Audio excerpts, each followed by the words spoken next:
time for our political insiders, Tony May on the Democratic side and Charlie Gerow on the Republican side. Thanks for joining us today. Big day today, Governor Corbett's first budget address. When I was up there today, seemed like there were a number of people unhappy with some things, happy with others. One thing's higher education, I know. There are some people upset with that. It's a huge thing because there are 350,000 students across the state who either go to the state-related Penn State, Pitt, Temple, Lincoln University, the state-related schools like Millersville or Shippensburg, or one of the community colleges like Hack. And the governor has proposed to cut funding in half for the universities and a 10% cut for the community colleges. So it's going to be either pay more tuition, or for some kids, I'm afraid it means dropping out of school for a while they have to save some more money. And that's going to have a huge impact. And I'm not sure whether Governor Corbett really thought that one thoroughly out, because right now there are people who are delaying going into the workforce and going into education, borrowing money, because it's a good way to stay off unemployment and make good use of your time. But they don't have enough money to stay in school.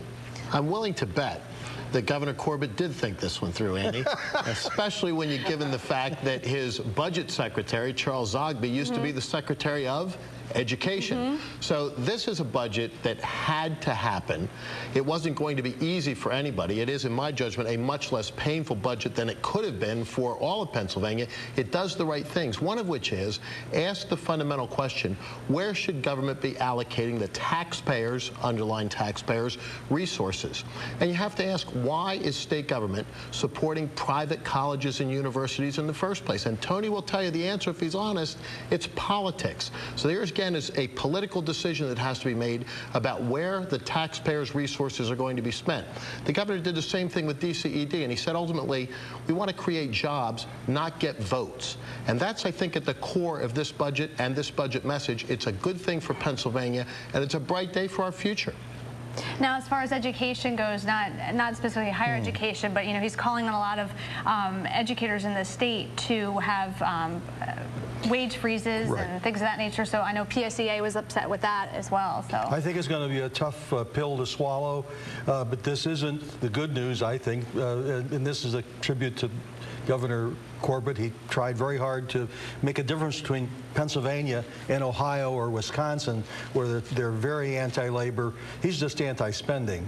I don't think he's anti-labor. Well, he kept his promise to the people of Pennsylvania, which was that he was going to balance the budget, which he's constitutionally required to do. Oh, that we could have that in Washington, D.C., Annie.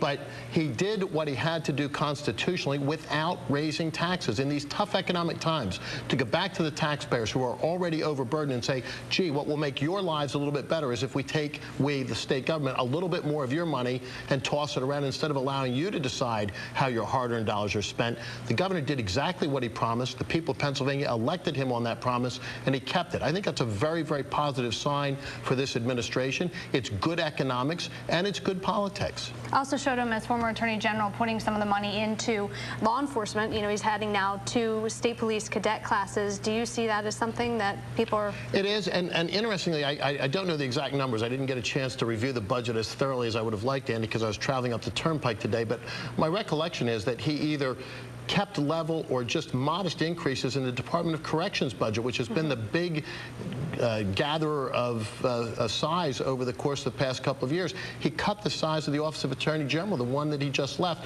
while maintaining programs that will fight crime and keep people safe. One of the significant things, though, Charlie, because you didn't have time to read the fine print while you're driving. I understand that.